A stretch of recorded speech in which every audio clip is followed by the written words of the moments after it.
Connaissez-vous l'histoire de Don Decker, ce jeune homme de 21 ans, victime d'une possession de démons suite au décès de son grand-père? Lui et ses amis vont vivre des phénomènes étranges, dont celui de l'eau qui coule sur les murs, ce qui lui vaudra le surnom plus tard du faiseur de pluie. Je vous propose de découvrir cette histoire dans ce nouvel épisode des histoires paranormales.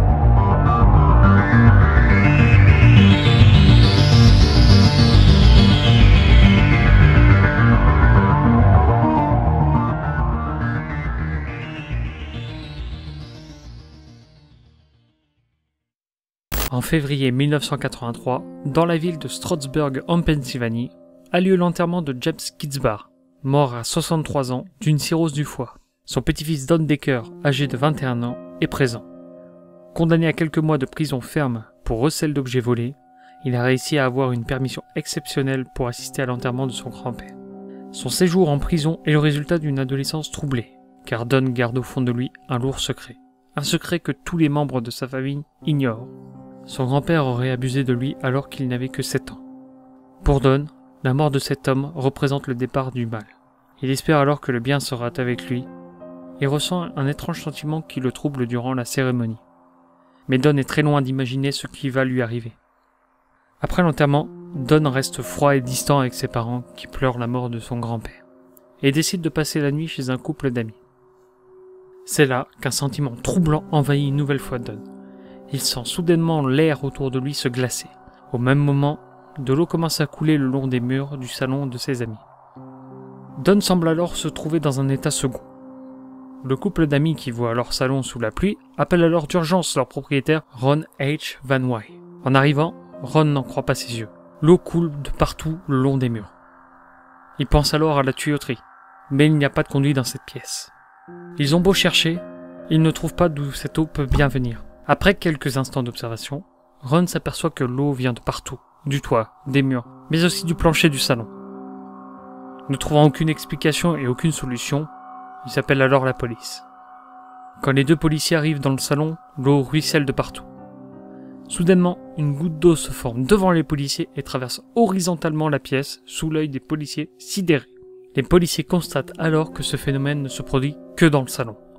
Toutes les autres pièces de la maison sont intactes et sèches. Les policiers n'en croient pas leurs yeux. Pour le sergent John Beaujean, présent sur les lieux, il n'y avait aucune explication rationnelle à ce phénomène.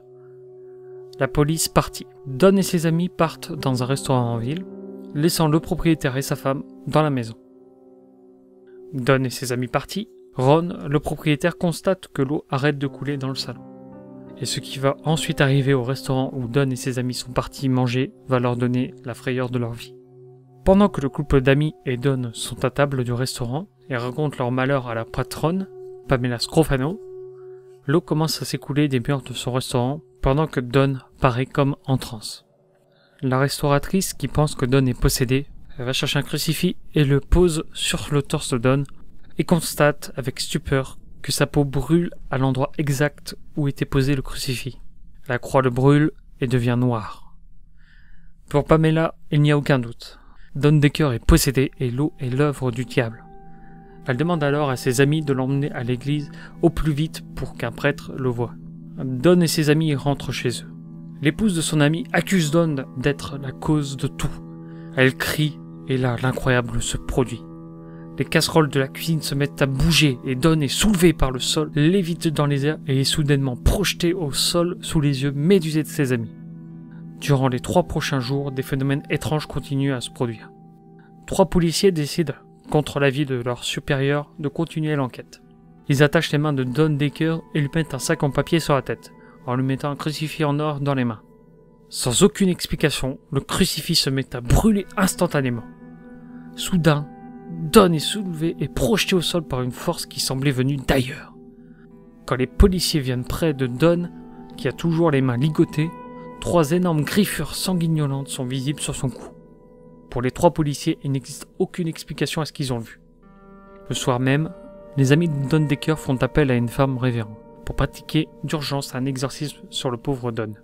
L'exorcisme semble marcher. Mais quelques jours plus tard, Don Decker doit regagner la prison de Monroe pour purger la fin de sa peine. Don pense alors que tout est fini. mais l'eau se met soudainement à jaillir le long des murs de sa cellule, sous haute surveillance. Seulement maintenant, Don ressent un étrange sentiment.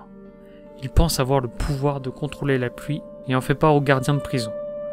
Le gardien de prison prend Don de haut et lui dit que puisqu'il contrôle la pluie, il n'a qu'à faire couler l'eau dans le bureau du directeur.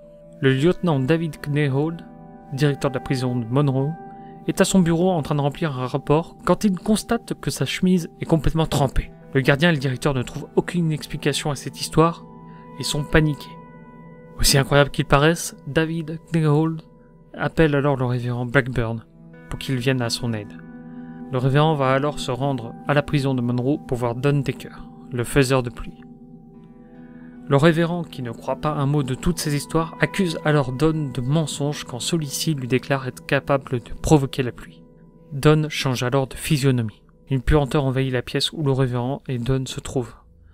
Une odeur qualifiée par le révérend Blackburn comme démoniaque. Don lève alors les mains, frotte ses doigts, et une eau venue de nulle part coule dans la pièce. Le révérend, qui pense être en présence du diable, se met alors à prier pour Don. Pendant que le révérend Blackburn lit des passages de la Bible, l'eau s'écoule. Mais étrangement, les pages de sa Bible restent sèches. Pour le révérend Blackburn, il n'y a aucun doute sur le fait que Don Decker était possédé. Ces faits extraordinaires ne se sont plus jamais reproduits depuis. Mais Don Decker vit toujours dans la hantise que cela se reproduise un jour. Pour Don Decker, sa possession est la faute de son grand-père qui était pour lui possédé par le mal. Aujourd'hui encore, personne ne peut expliquer ce qui est arrivé à Don Decker, le faiseur de pluie de Pennsylvanie. Merci d'avoir suivi ce nouvel épisode des Histoires Paranormales. J'en profite pour vous souhaiter une excellente année 2020 remplie de bonheur pour vous. Sachez que vous pouvez nous soutenir sur la plateforme Utip gratuitement en visionnant quelques publicités. Merci à tous ceux qui participeront via Utip. Vous avez aussi la possibilité de nous envoyer des histoires paranormales dans les commentaires YouTube ou par mail. Ce mail doit s'afficher quelque part sur votre écran maintenant. Merci à tous ceux qui le feront. Je n'ai plus qu'à vous remercier pour avoir regardé la vidéo. N'hésitez pas à lâcher un petit pouce bleu. Et si vous êtes nouveau, à vous abonner et activer la cloche de notification. Merci. Et on se retrouve très vite pour un nouvel épisode des Histoires Paranormales. À bientôt.